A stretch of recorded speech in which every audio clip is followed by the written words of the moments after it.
Meu irmão, minha irmã, seja bem-vindo, seja bem-vinda a esse espaço de reflexão. Nós vamos dar continuidade ao nosso estudo. Conheça o Antigo Testamento. Hoje nós vamos falar do livro de Números, a lição número 4 da nossa revista. Quem não pegou a revistinha ainda, gente, só me lembre hoje à noite para que eu possa entregá-los lá na igreja, tá certo? A revistinha já está disponível para vocês. Esqueci de entregar quarta-feira, mas por gentileza me relembrem para eu poder fazer a entrega a todos vocês. Bem, gente, o livro de Números é o quarto livro, né, do Pentateuco, né? Depois dele só vai vir agora o livro de Deuteronômio. E aí a gente vai ver algumas características desse livro. Mas antes de dar continuidade, vamos ver aqui alguns alvos para a nossa lição, né?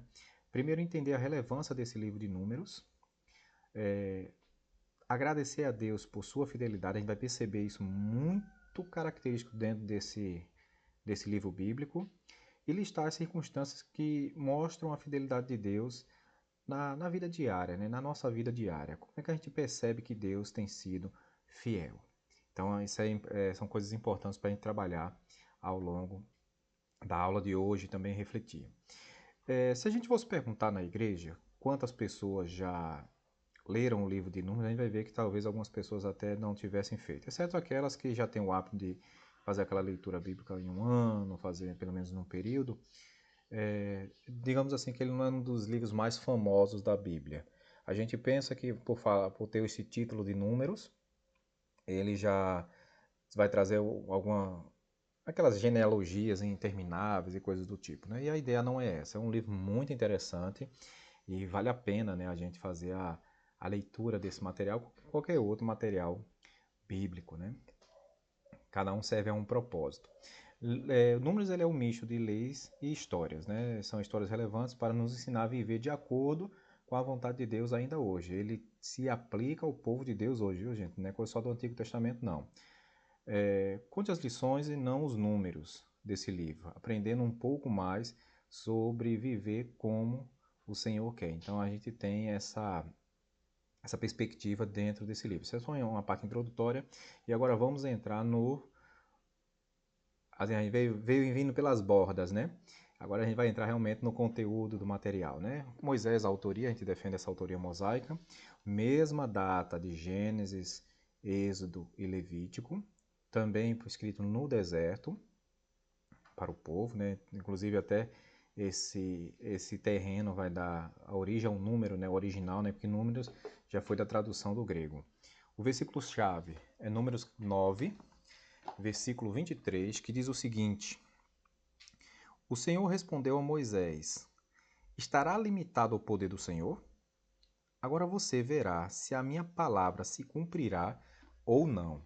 Pelo teor, né, que a gente vê aqui nessa leitura bíblica, a gente já imagina como é que vai ser o, a narrativa, né, do livro, né, como é que o Senhor está lidando com Moisés. Há muita dúvida diante do povo em relação à ação do Senhor. E essas dúvidas, né, elas geram uma consequência, né, para o povo, né? Vamos continuar, gente. Eu faço um pouquinho mais rápido essa parte introdutória para que a gente não fique tão preso, né, a alguns detalhes preliminares que a gente vai trabalhar com mais propriedade na frente, né, até para que o vídeo não fique tão longo. Então a gente vai perceber o seguinte: dentro do livro de Números tem duas etapas, né, vamos colocar dessa forma. Tem uma etapa que fala da velha geração e da nova geração. A gente sabe, né, que quando se fala na caminhada do povo de Israel, a gente tem uma descrição que aquele povo que saiu lá do Egito não entrou na terra prometida. Então, onde é que acontece o divisor de águas? No livro de Números, ou melhor, nesse momento, né, eu lembro que todo o processo de, de ensino do povo, de caminhada do povo, acontece nesse período dos 40 anos, mas o livro que vai narrar esse detalhe da separação é muito mais evidente em Números, né? Tem muita morte em Números, e aí quando a gente chega no livro de Deuteronômio, já chega com a nova geração, né? Mas aí vamos ver algumas características dessa geração velha. Tem a preparação, números de 1 a 10, a preparação, Sinai, a organização e Deus santifica o povo, né? Aquela saída do povo a sua organização lá diante do, né, à beira do Sinai e a santificação. Do 10 ao 12 vem um começo, né? Aí o local o Cades Barnea, tem um descontentamento por parte do povo e como é que Deus age em relação a esse descontentamento, né? Deus ouve o povo. De 13 a 20 tem uma parada também no mesmo lugar, tem uma disciplina que é dirigida ao povo, porque tem um castigo. E aí a gente vai ver por que Deus castigou o povo, né? E aqui rumo à terra, aí em Edom e Moab, tem uma transição aqui novamente, um castigo para o povo. Vamos ver agora o que acontece na parte, aí veja que vai até o capítulo 21. Do capítulo 1 até o capítulo 21, quem está mais envolvido é esse pessoal da velha geração. Não é que tivesse um grupo de um lado e um grupo do outro, não. São os filhos, são os parentes, mas a gente vai perceber que a nova geração, ela começa a atuar com a descrição, né? O narrador bíblico, né? O escritor bíblico, ele fez questão de fazer essa separação, assim, essa sequenciação, para que a gente possa entender melhor, né? Então vamos lá para a nova geração. A nova geração, deixa eu só voltar mais um aqui, é do 22 ao 36, e aí já estão caminhando para a terra de Canaã, né? Então eles passam ali pelo Moab, passam pela Transjordânia, e Deus vai abençoando o povo. Por quê? Porque esse povo começa a ter agora uma nova postura diante de Deus. E aqui, gente, isso aqui é muito importante, porque quando começa o livro de Deuteronômio, Moisés ele vai chamar esse povo e vai repetir a lei. Por isso do livro de Deuteronômio é uma repetição da lei que foi dada lá no Êxodo, foi dada lá em Levítico, porque agora está firmando aliança com essa nova geração, melhor, vai firmar aliança com essa nova geração, muito embora já tenha feito com seus pais, mas os pais foram desobedientes. Bem, se a gente fosse resumir o livro de Números em uma sentença, o Senhor demonstra fidelidade, preservando os israelitas, punindo uma geração, mas levantando outra que veria cumpridas as promessas que ele tinha feito a Abraão. Aí a gente olha assim, punir uma geração, sim. Deus preservou os israelitas, sim. Ele podia ter acabado com todo mundo, com os velhos e com os novos.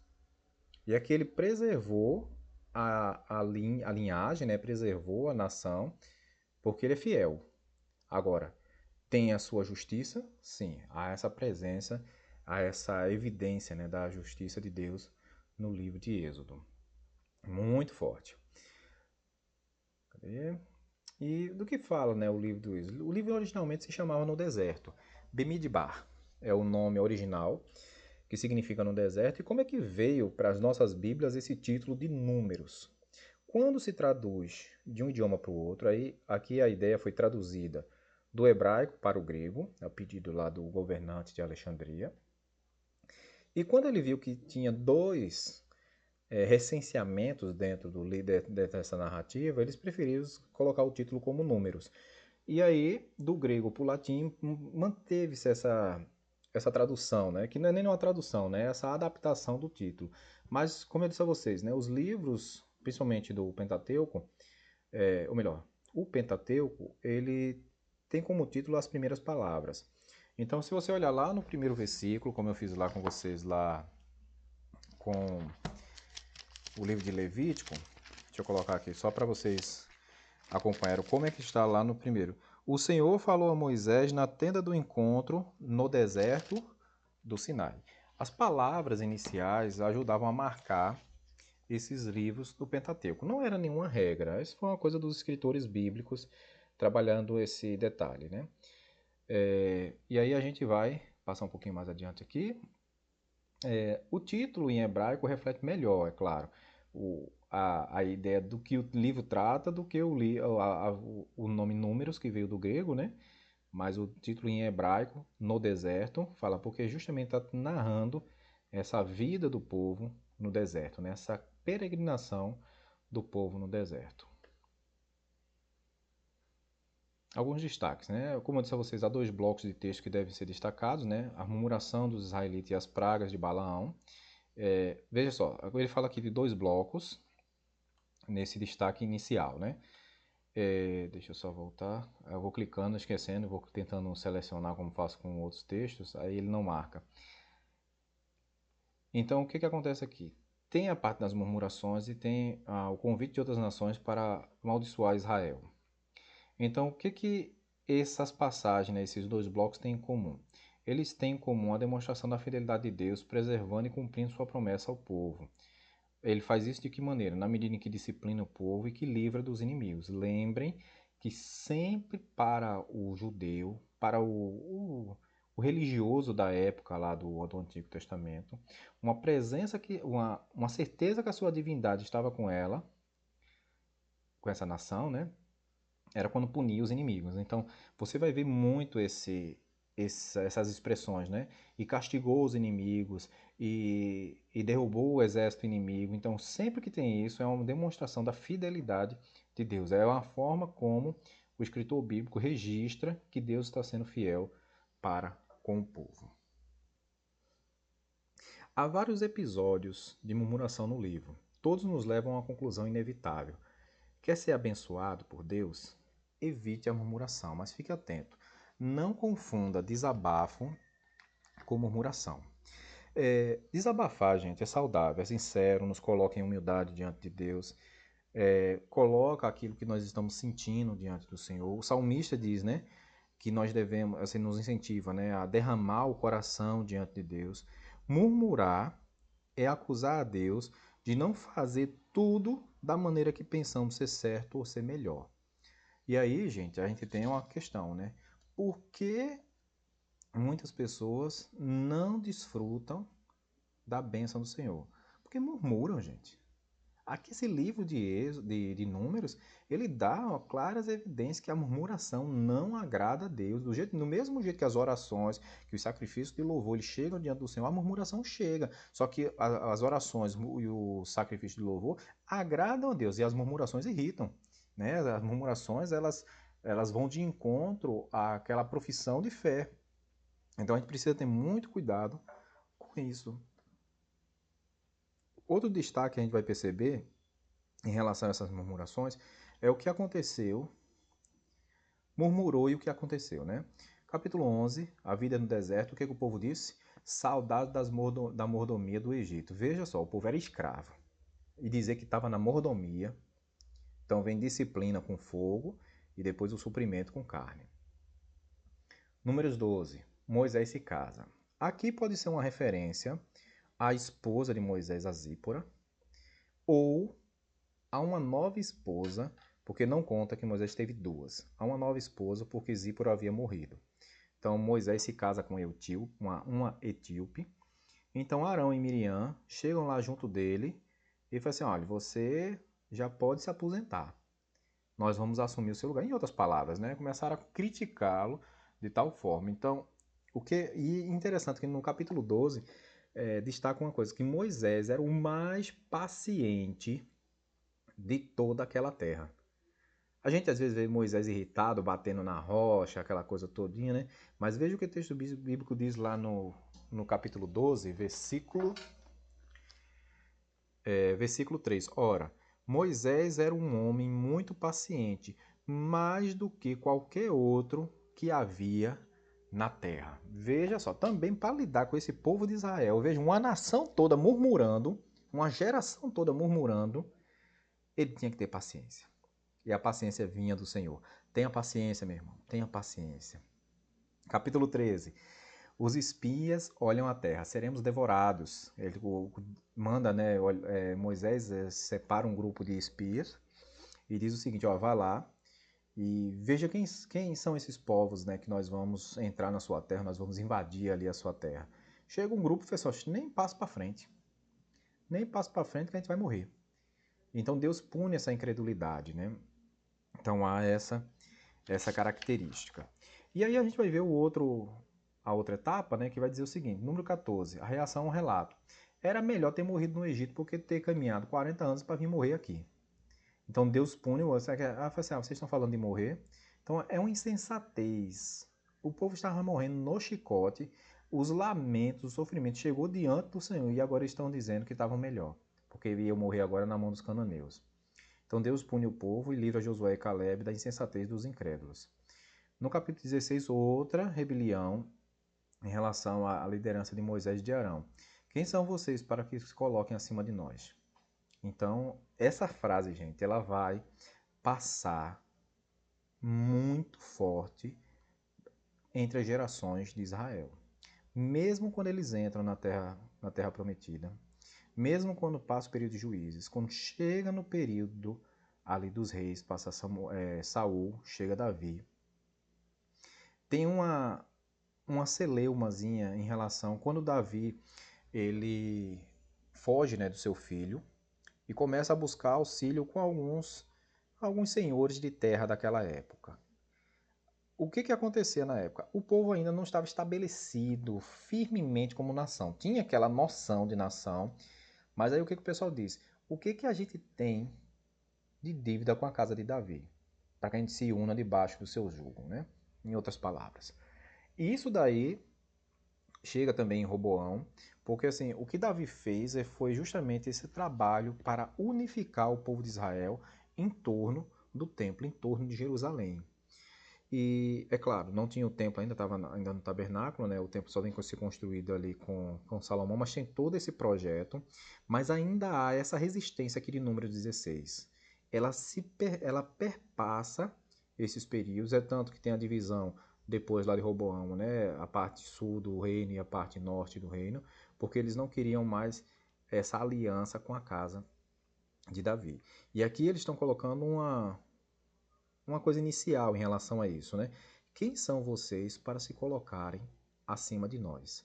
Então vem novamente uma punição aqui para esses que estão reclamando, né? Uma justificação. Veja o que Deus está fazendo. Deus está colocando uma nova semente, né, para entrar na terra. Tem esse, assim, aos nossos olhos, isso parece muito pesado, sim. Mas lembre o plano de Deus numa perspectiva diferente da nossa. Lembre o plano de Deus, ele está preparando uma nação para entrar numa terra, para ser sacerdote das outras nações. Né? Então precisava exercer esse sacerdócio real. E com murmuradores não seria possível fazer isso. Chega na parte, né, essa segunda etapa que a gente tem assim duas etapas que eu falei para vocês, né? A velha geração e a nova geração. E dentro dessa velha geração a gente tem essa questão também do texto, né, de Balaão, né, que já começa a pegar o grupo novo, mas tem muito forte essa presença de Balaão. E a gente sabe, né, com essa história, que ele foi lá, foi contratado para amaldiçoar o povo de Israel, e chega tem ali o seu animal, né, começa a trazer uma linguagem que ele começa a compreender, e vê que ele faz justamente o contrário. Né? Ele era um boca de praga na época, né? E as pessoas pagavam para que ele praguejasse contra alguém ou alguma nação. E aqui, gente, tem algumas características em relação a essas pragas, né, de Balaão. Ele era um estrangeiro, o seu nome significa não do povo. Balaão ele recebeu o dinheiro pelo seu trabalho. Os profetas de Deus não queriam recompensa. Eu quero chamar a atenção de vocês aqui para esse detalhe. Aqui o autor da revista ele coloca os profetas de Deus não queriam recompensas humanas, certo? As recompensas humanas, o prestígio humano, o destaque humano, nenhum profeta de Deus desejava. Mas não confunda destaque, recompensas com pagamentos. A gente vai perceber, por exemplo, Abraão se encontra com Melquisedeque, um sacerdote do Senhor, e ele lhe entrega o dízimo. É claro que ali essa parte daquela manutenção era para o seu sustento. Elias e Eliseu, Elias ele chega à casa de uma senhora e diz, olha, eu vou me hospedar na sua casa e você vai me alimentar durante esse período. Uma mulher que estava praticamente passando fome, né? Só tinha ali uma coisa muito irrisória para comer. É claro que no final das contas quem acaba sustentando a mulher, né, é o Senhor, mas se a gente fosse assim, se não fosse por Elias, ela continuaria passando fome, né? Eliseu, ele quando chegava em determinadas cidades, uma das cidades, né, por exemplo, uma mulher sempre o recebia em sua casa e já preparou ali um escritóriozinho para que ele pudesse se acomodar e ficar ali durante as suas viagens. Então, na Babilônia, por exemplo, os sábios, os profetas, eles tinham uma espécie de manutenção estatal. Eles não eram funcionários públicos, né, como a gente conhece hoje o termo, mas eles tinham essa manutenção. Em Israel havia esses profetas profissionais. Então a gente vai perceber o seguinte, profetas realmente do Senhor, né? e tinha aqueles que eram somente pela profissão. Então a gente vai perceber que o sustento eles recebiam. Então assim, a gente vai perceber que essa prática dessa voz profética em muitas aldeias, em muitas cidades, em muitas nações, elas eram mantidas por essa liderança das nações. Então, para a gente não confundir esse detalhe aqui, que é uma coisa que acontece, né? A gente vai perceber o seguinte: os levitas, eles, uma nação de sacerdotes, foram levantados e seriam mantidos pelo próprio povo de Deus. Claro, eles não teriam terra, não teriam tribo, assim, provavelmente assim, localização geográfica, mas estariam espalhados no meio da nação e teriam aí o seu sustento garantido, né? Balaão ele era persistente em prejudicar o povo de Deus. A gente vê algumas passagens bíblicas que relatam isso, e Balaão está descrito negativamente no Novo Testamento, né? A gente sempre fala assim, cuidado, viu, Balaão? A gente sempre dá, ainda hoje, segura essa expressão, né? É muito interessante o fato de os encantamentos de Balaão terem relação com as promessas pactuais de Deus a Abraão. Veja como é que aparece no Antigo Testamento. Então, o que Balaão está tentando praguejar, né, assim, em Números 23, tem uma alusão a Gênesis 12. Então, a gente vai perceber que tem sempre essa referência, né? Eu gostaria que você fizesse uma leitura com mais calma, percebendo os detalhes, comparando um texto com o outro. Tem mais aqui, mais três, isso. Números 24 também. Então, sempre com essa referência ao texto de Abraão, né? Aquela chamada, né, de Abraão. Então, que é justamente aquela questão, Deus vá para uma terra que eu te mostrarei. O povo não queria que ele chegasse, que a nação de Israel chegasse a essa terra. Bem, os censos no livro de Números, ele servia como propósitos militares. Enquanto o Êxodo ele descreve a saída dos israelitas do Egito, o Número ele narra a peregrinação, né? Então o Êxodo mostra a saída, né?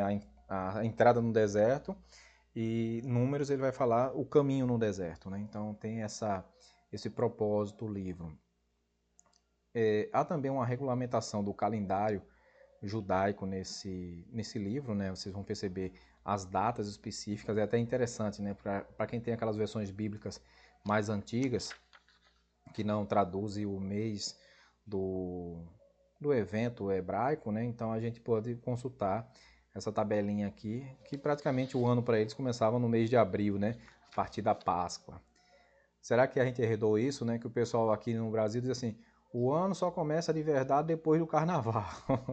Então a gente precisa ter fazer essa referência, né? Bem, aqui tem os meses, né? Eu não vou me deter muito, gente, que aqui você pode fazer a sua pesquisa assim, com mais calma, né? Por exemplo, o nome dos meses no hebraico, o que corresponde no Ocidente e quais eram as festas que eram mais comuns naquele período. Aí, segundo semestre, né? Também da mesma forma. Ok? E aí, vamos ver aqui. Nesse censo também só era contabilizado pessoas com mais de 20 anos, né? Lembre que era um censo para o exercício militar. Então, contar criança, contar mulher, não adiantava não. Tinha que contar quem é que estava apto para a guerra. O livro de Números é um dos maiores do Pentateuco, né, dos 5 primeiros livros da Bíblia. E o texto de 6, 22 a 27, que fala sobre aquela bênção araônica, que volta e meia a gente repete também nas igrejas, ela é um dos pontos altos, né, um dos textos mais citados desse livro. Há dentro desse livro pelo menos duas doutrinas centrais. Primeiro, que Deus é sustentador do seu povo, e apesar da desobediência e da murmuração, Deus sustentou os israelitas durante todo o tempo no deserto. Nunca lhes faltou nada. As bênçãos do Senhor sobre nós não são fruto de nosso merecimento, mas sim da graça que Ele dispensa conforme a sua sabedoria perfeita. E a outra doutrina, né? Deus chama a cada geração à consagração e ao serviço. Números é o paradigma de como o Senhor trata continuamente o seu povo eleito, de geração em geração, preservando sua fidelidade até concretizar a salvação no Novo Testamento. É aquela história, gente, filho de peixe não é peixinho. Ou ele se transforma em peixe, né, falando do ponto de vista cristão, ou ele não vai herdar o reino dos céus. Essa geração ela precisava realmente ter uma experiência com o Senhor.